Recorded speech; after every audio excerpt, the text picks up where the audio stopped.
पूरा परिवार, पति, सास, ससुर और ननद के साथ उसके मायके वाले भी क्रोध से आग बबूला हो रहे थे और उन सब के सामने अपराधी की तरह सिर झुकाए खड़ी थी मीरा। ननद रजनी फूट फूट कर रोती हुई कह रही थी, भैया पूछिए इस बेशर्म औरत से कि क्यों किया इसने ऐसा। भाभी तो माँ समान होती है और इसने मेरे ही पति के साथ, छी, मुझे तो कहते हुए भी शर्म आ रही है। अब रोहन मुझे तलाक देकर इससे शादी करना चाहते हैं। अरे मुंह से कुछ तो बोल कि मेरी बेटी के साथ ही विश्वासघात करते जरा भी शर्म नहीं आई तुम्हें। मीरा पत्थर की तरह चुपचाप खड़ी थी कि माँ ने आगे बढ़कर 2 थप्पड़ मारते हुए कहा, यही संस्कार दिए थे मैंने कि तुम यह सब करो।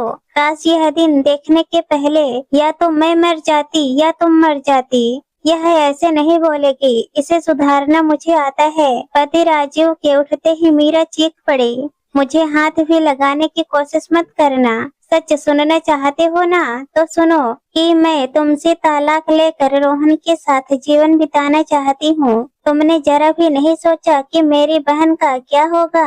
यह तुम्हारी ननद है, छोटी बहन जैसी। भाभी तो माँ के स्थान पर होती है। राजीव की गरजती आवाज, क्या सोचूं मैं? क्या इस घर के किसी व्यक्ति ने सोचा कि मैं इस घर की बहू हूँ? मेरे भी कुछ अधिकार हैं। बहू का अर्थ क्या दिन भर काम करना और रात को अपनी देह पर तुम्हारा अत्याचार सहना ही होता है? क्या किसी के प्यार भरी 2 शब्दों पर मेरा कोई अधिकार नहीं है? सब चुप थे। सच तो कह रही है मीरा। विवाह के कुछ दिन बाद ही कम दहेज लाने के कारण सास और रोहन ने ताने देने शुरू कर दिए थे। सबसे अधिक तो उसका जीना हराम कर दिया था ननद रजनी ने। रजनी की शादी में उसके दहेज का सारा सामान, कीमती साड़ियाँ और जेवर दे दिया गया। उसने जब विरोध किया तो सबके सामने रोहन ने उसे थप्पड़ मार दिया। साथ ही सास का जले पर नमक छिड़कता स्वर, भाभी की सामान पर तो ननद का हक होता ही है।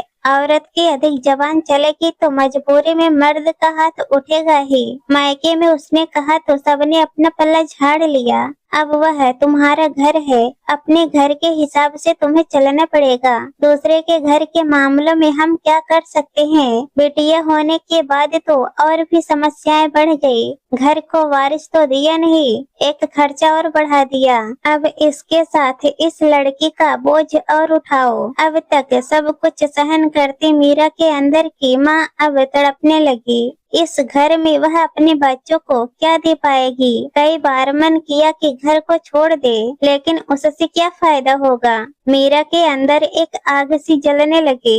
एक बार रजनी मायके आई हुई थी। ससुर घर में नहीं थे। राजीव, रजनी और सास कमरे में बात कर रहे थे सब्जी के लिए। जब वह सास से पूछने गई तब अपना नाम सुनकर बाहर ही रुक गई। अम्मा, मीरा मुझे तो बिल्कुल शुरू से ही पसंद नहीं थी। तुमने ही कहा था कि घर के लिए एक नौकरानी और दहेज दोनों मिल जाएगा। अब तो उसने एक लड़की भी पैदा कर दी। अब मैं और नहीं झेल सकता, मैं इसे तलाक दे दूंगा। अगर यही था तो बच्चा पैदा करने की क्या जरूरत थी? तुम चुप रहो रजनी, सास ने रजनी को डांटा। फिर राजीव से कहा, जानते भी हो कि तालाक आसान नहीं है, सालों लग जाते हैं। फिर तालाक के बाद काफी पैसा भी देना पड़ता है। तो तुम ही बताओ, इससे छुटकारा पाने का क्या उपाय है? उपाय तो है, लेकिन क्या आप कर पाएंगे? यह रजनी का स्वर था। क्या? सास और राजीव के मुंह से एक साथ निकला। घर या बाहर, एक्सीडेंट तो कहीं भी हो सकता है, कहकर रजनी हंसने लगी।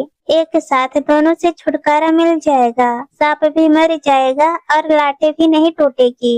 यह सही उपाय है। थोड़े दिन रोना धोना मचा कर हम राजीव की शादी करेंगे तो दोबारा दहेज मिलेगा। सास का प्रसन्नता भरा स्वर, तब ठीक है, हम यही करेंगे। लेकिन कोई भी एक्सीडेंट घर के अंदर ही होगा, बाहर का खतरा उठाने की जरूरत नहीं है। बच्चों के लिए हुए छत से कोई भी नीचे गिर सकता है। रसोई में आग लगना तो साधारण सी घटना है, कहकर राजीव भी हंसने लगा। ठीक है, आज तो शाम को मैं रोहन के साथ चली जाऊंगी, लेकिन दोबारा जब कुछ दिनों के लिए आऊंगी तब यह शुभ काम कर लेंगे, कहकर तीनों हंस पड़े। मीरा का दिल जैसे बैठ सा गया। इतने गिरे और नीच लोग हैं ये सब। किससे कहे, किससे सहायता ले, समझ में नहीं आ रहा था। उसके पास मोबाइल भी नहीं है, कोई प्रमाण भी नहीं है। उसके मन में प्रतिहिंसा की आग जल उठी। वह इन लोगों को ऐसे नहीं छोड़ेगी। उसे इस बात की तसल्ली भी हुई कि जब तक रजनी दोबारा मायके नहीं आएगी तब तक वह सुरक्षित है। 2 दिन बाद ही उसे बेटियों को वैक्सीन लगवाने के लिए सरकारी अस्पताल जाना था। उसने निश्चय कर लिया कि उसे क्या करना है। अस्पताल से उसने अपने नंदोई रोहन को फोन किया। उसे पता था कि इस समय यदि कोई सहायता कर सकता है तो वह रोहन है। रोहन ने कई बार सबके सामने उसका पक्ष लिया था। रोहन ऑफिस में था। उसे समझ नहीं आया कि मीरा उसे फोन क्यों कर रही है। क्या बात है भाभी, मैं ऑफिस में हूँ, शाम को रजनी के साथ आ जाऊंगा। मेरा आपसे अभी मिलना बहुत जरूरी है। समझ लीजिए कि मेरे जीवन मरण का प्रश्न है, इसलिए किसी को इस बारे में पता नहीं चलना चाहिए। मैं इस समय सरकारी अस्पताल में हूँ, आप यहीं आ जाइए। रोहन ने आने में देर नहीं की, क्योंकि अपने ससुराल वालों की फितरत से अब तक वह परिचित हो चुका था। 1 साल में रजनी की हरकतों के कारण उसका पूरा परिवार उससे दूर हो चुका था। मीरा ने रोते हुए जब रोहन को पूरी बात बताई तो वह अवाक रह गया। काफी देर तक सोचने के बाद उसने मीरा और नन्ही बच्ची के सिर पर हाथ रख दिया। कोई नहीं देगा तो मैं तुम्हारा साथ दूंगा, मुझे अपना बड़ा भाई समझो। फिर उसने मीरा को कुछ समझा कर घर भेज दिया। रजनी देख रही थी कि रोहन ने उसकी उपेक्षा शुरू कर दी। उसने दूसरे कमरे में सोना शुरू कर दिया। ऑफिस न जाकर चुपचाप अपने कमरे में बंद रहता है। जब कुछ खाना पीना होता तो कमरे से निकलकर खुद बना कर खा लेता। पहले तो रजनी ने सोचा कि रोहन किसी बात से नाराज है, लेकिन वह जानती थी कि जब वह उससे बात नहीं करेगी तो रोहन खुद ही उसके सामने आकर झुकेगा। 1 सप्ताह में रजनी का धैर्य जवाब दे गया। उसने रोहन से स्पष्ट पूछा, रोहन तुम्हारा यह नाटक कब तक चलेगा? यह नाटक नहीं है, मैं किसी और को प्यार करने लगा हूँ और जीवन उसी के साथ बिताना चाहता हूँ। मुझसे अब तुम्हारा साथ सहन नहीं हो रहा है। मैं तुमसे तलाक चाहता हूँ। तलाक? रजनी चौंक गई। क्या मैं उस कुल्टा का नाम जान सकती हूँ? क्यों नहीं, तुम्हें उसका नाम जानने का पूरा हक है। उस लड़की का नाम मीरा है जो तुम्हारी भाभी है। तुम पागल हो गए हो क्या? वह मेरी भाभी है, मेरे भाई की पत्नी। क्या फर्क पड़ता है तुम लोगों के लिए? तो वह वैसे ही बेकार है। तुम्हें तलाक देकर मैं उससे शादी कर लूंगा। पत्नी के साथ मुझे एक बेटी भी मिल जाएगी। इसी का परिणाम था कि इस समय रजनी मायके आई थी। राजीव ने मीरा के मायके वालों को भी बुला लिया था।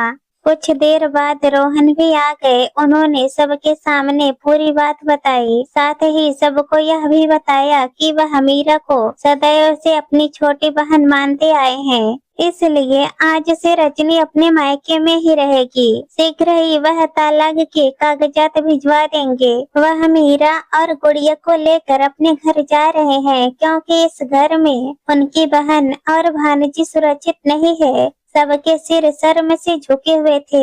पासा पलट चुका था। सबने रोहन को आश्वासन दिया कि अब इस घर में मीरा या बच्ची को कोई तकलीफ नहीं होगी। रोहन ने स्पष्ट कह दिया कि अब मीरा के प्रति किए गए हर दुर्व्यवहार का बदला वह रजनी से लेगा।